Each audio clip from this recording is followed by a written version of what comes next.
All right, what's going on, y'all? Let's talk Frank Sanchez against Efe Ajagba real quick. Um, the fight was, the undercard, and it was probably my favorite fight on the undercard. Both fighters were undefeated. Both have good knockout power. Both have been good heavyweight prospects. And I just wanted to see them fight. I love the fact that they added this to the undercard. And Frank Sanchez wins. He won by a decision. It was very clear to me. I think I gave Efe Ajagba maybe 2 rounds.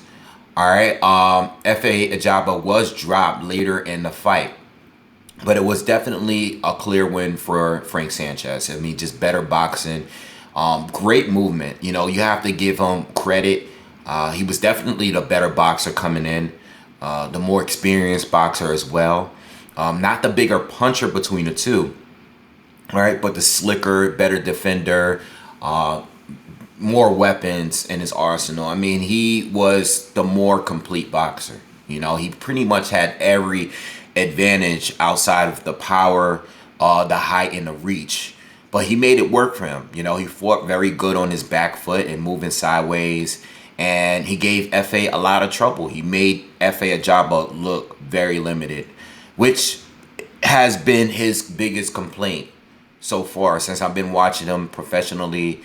I want to see more than just the 1-2. I want to see more. He needs to learn how to give us more setups than this. We know you have a big right hand, but we need better setups, all right? He's always been kind of slow. I mean, I've seen him in this fight. I honestly believe that the speed was a little better in this fight. Like, I see small improvements, but he's still very, very limited, and he doesn't have quick reflexes. The defense is still not really that good as well. His head is always kind of right on the line, so it's very easy to target him. And Frank took advantage of all of these flaws, and he thoroughly and easily outboxed Efe Ajagba. It's not the end of the world. Ajagba is still only like 27 years old, all right? So there's a lot of time and room for improvement with him,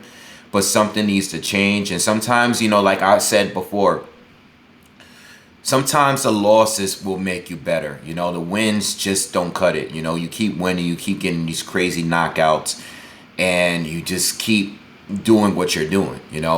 Now, since he has a loss, he can really work on and improve on certain things that will make him a better boxer. And I think it's time. At this point, it's time.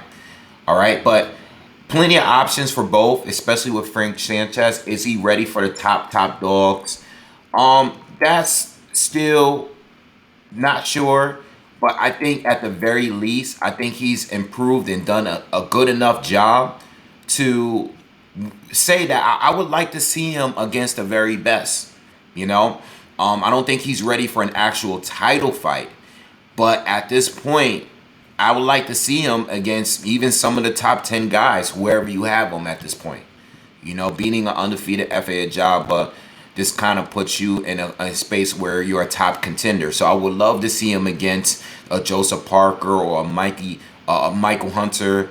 I would love to see him against a Derek Chisora even, a Kubrat Pulev if he's going to be sticking around. Maybe a Joe Joyce. Maybe against the fellow Cuban Luis Ortiz. I would love to see him fight even a Huey Fury maybe, a Tony Yoka, a Martin Bacoli, So I'm just going down a list here of the order. A Daniel Dubois, a Daniel Dubois is a video. I've done a video with Daniel discussing Efe Ajagba and Daniel Dubois.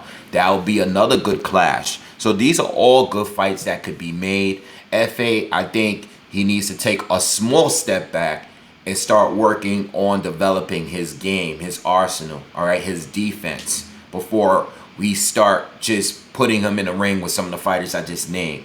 All right, so I think he still needs to improve, but don't take too far of a step back, because you want to still fight competition, guys, that's going to make you better. But Frank Sanchez is just on his way up. He's on his way up at this point, and I want to see him fighting better opposition. But it was a good scrap. good. You know, Frank, he seems to really have it all. You know, and he's actually been moving up in weight. You know, he hasn't been pro that long, but if you look like at his resume, let's look. He's improved, or he's grown in weight in a short period of time. All right, he's been a pro since 2017, and he started out as 199 at his debut, and he's been in the lower 200s in 2018. So he's grown to the two from 201 to 210, bouncing around in those weights. In the more recent fights, now he's up to 240. All right, so he's actually and is still very fast as he's growing. You know, he's still very quick.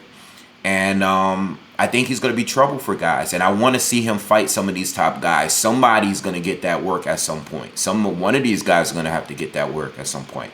You know, so I like Frank. Efe, I like him still. You know, I still think there's a lot of potential with him, but he needs to improve his whole game, not just his power. All right, we need to improve on those setups. He has good timing and everything, but a guy like Frank was just too slick for him. You know, it's just too much of too good of a boxer. But I think he's legit. I think Frank is like one of those top. I think he's capable of beating one of those top dudes. I just can't wait to see him get into more matches. Keep going on cards. Staying active. I just hope they just keep having 3-4 fights a year. You know, that'll be good for him. All right, so I love it. It was a good fight. Not the fight, the war that I thought it was gonna be, but it was a great boxing lesson for Efe Ajagba. You know, maybe he'll really step it up after this fight. All right. So anyway, that's my views. Make sure you subscribe to the channel, hit that thumbs up, and I'm out. Peace.